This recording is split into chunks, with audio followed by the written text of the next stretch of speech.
Salam sejahtera Malaysia. Denyut nadi suara rakyat bergema di channel ini. Kita dalam perjalanan untuk menonton perlawanan bola sepak malam ini di antara Qatar melawan Ekuador. Saya bilang Qatar bakal kalah 3-0 dengan Ekuador. Okey, baik. Akhirnya kesianlah. Sedih untuk Zahid Hamidi kerana Khairi Jamaluddin ternyata silap diberikan tempat, kalah di Sungai Buloh.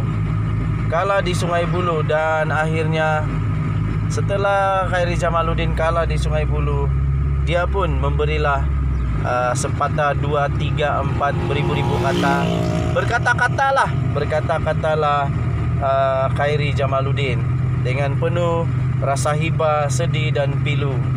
Khairi Jamaluddin berkata, kalah bukan penghujungnya, perlukan masa untuk berehat dan bermuhasabah. Tewas dalam perebutan kerusi Parlimen Sungai Buloh, Khairi Jamaluddin berkata dia akan berehat dan merenungkan pilihan orang ramai terhadapnya sebelum memutuskan langkah yang seterusnya.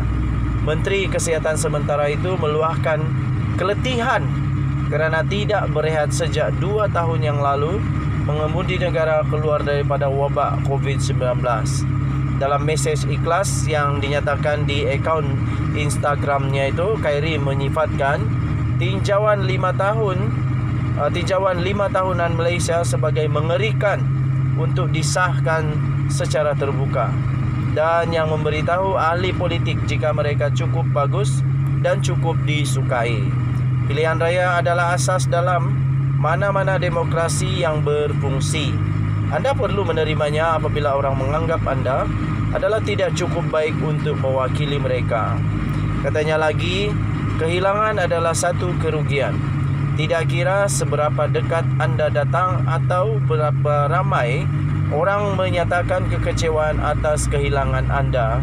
Katanya sebelum berkongsi bahawa dia menantikan Piala Dunia di televisyen. Saya harap saya harap Khairi Jamaluddin pun sokong Ekuador untuk kalahkan Qatar. Okey, jadi begitulah sedihan yang berlaku apabila Khairi Jamaluddin kalah, dan Khairi pun berkata dia turut bersedih kerana dia memang didapati bahawa dia tidak cukup baik, tidak cukup bagus, bukan tidak cukup baik, tidak cukup untuk diterima dan seterusnya dipilih menjadi ahli Dewan Rakyat mewakili kawasan Sungai Buloh.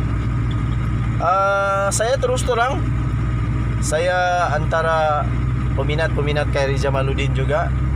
Sedih jugalah melihat orang muda yang bakal sangat berpotensi untuk menjadi Perdana Menteri Malaysia yang seterusnya kena cantas awal-awal. Sedih juga melihat orang yang sangat berpotensi untuk menjadi arkitek nahkoda besar bagi parti Melayu terbesar, iaitu UMNO, akhirnya tersungkur di tengah jalan dan tidak menjadi kesampaian untuk melihat orang muda menjadi ketua nahkoda baru bagi UMNO yang baru. Harapnya Zahid Hamidi dapat dengarlah suara Karumbi selepas ini, dan sudah ada 3 orang, sekurang-kurangnya 2 orang pemimpin tertinggi di dalam UMNO yang menggesa supaya Zahid Hamidi meletak jawatan. Terbaru ini Ketua Penerangan UMNO iaitu Sarir turut meletak jawatannya, dan beliau pun menggesa supaya Zahid Hamidi meletak jawatan dengan kadar segera dengan cara yang terhormat. Begitu juga Menteri Besar Johor pun menggesa Zahid Hamidi agar meletak jawatan dengan terhormat dan memberi peluang kepada orang baru yang lebih muda dan dapat menyelamatkan parti UMNO. Denyut nadi suara rakyat bergema di channel ini. Kita jumpa lagi. Bye-bye. Salam sejahtera Malaysia. Denyut nadi suara rakyat bergema di channel ini. Kita dalam perjalanan untuk menonton perlawanan bola sepak malam ini di antara Qatar melawan Ekuador. Saya bilang Qatar bakal kalah 3-0 dengan Ekuador. Oke, baik. Akhirnya kesianlah, sedih untuk Zaid Hamidi kerana Khairi Jamaluddin ternyata silap diberikan tempat, kalah di Sungai Buloh. Dan akhirnya setelah Khairi Jamaluddin kalah di Sungai Buloh, dia pun memberilah sepatah 2, 3, 4 beribu-ribu kata, berkata-katalah Khairi Jamaluddin dengan penuh rasa hibah, sedih dan pilu. Khairi Jamaluddin berkata, kalah bukan penghujungnya, perlukan masa untuk berehat dan bermuhasabah.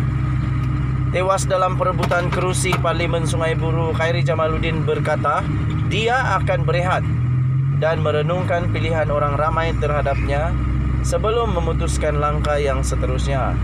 Menteri Kesihatan sementara itu meluahkan keletihan kerana tidak berehat sejak 2 tahun yang lalu mengemudi negara keluar daripada wabak COVID-19.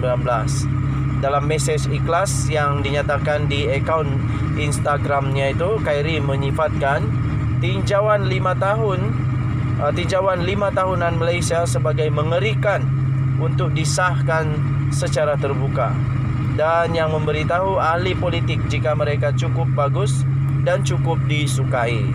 Pilihan raya adalah asas dalam mana-mana demokrasi yang berfungsi.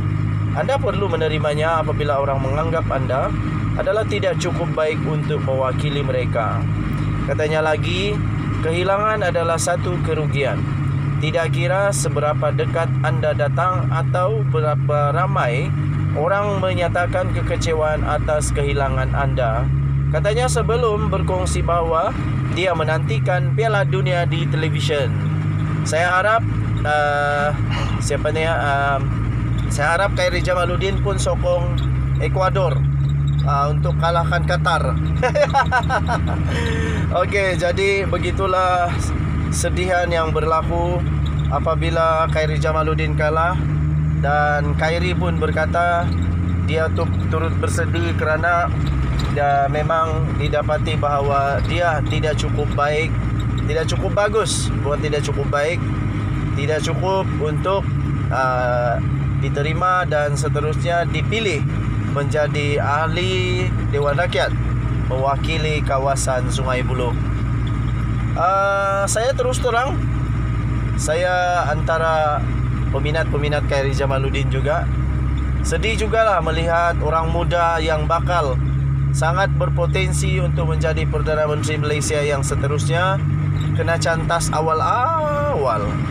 Sedih juga melihat orang yang sangat berpotensi untuk menjadi arkitek nahkoda besar bagi parti Melayu terbesar, iaitu UMNO, akhirnya tersungkur di tengah jalan dan tidak menjadi kesampaian untuk melihat orang muda menjadi ketua nahkoda baru bagi UMNO yang baru.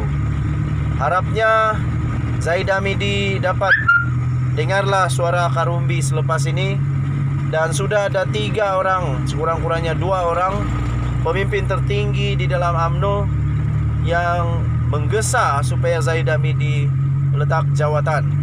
Terbaru ini Ketua Penerangan UMNO iaitu Sarir turut meletak jawatannya, dan beliau pun menggesa supaya Zaid Hamidi meletak jawatan dengan kadar segera dengan cara yang terhormat.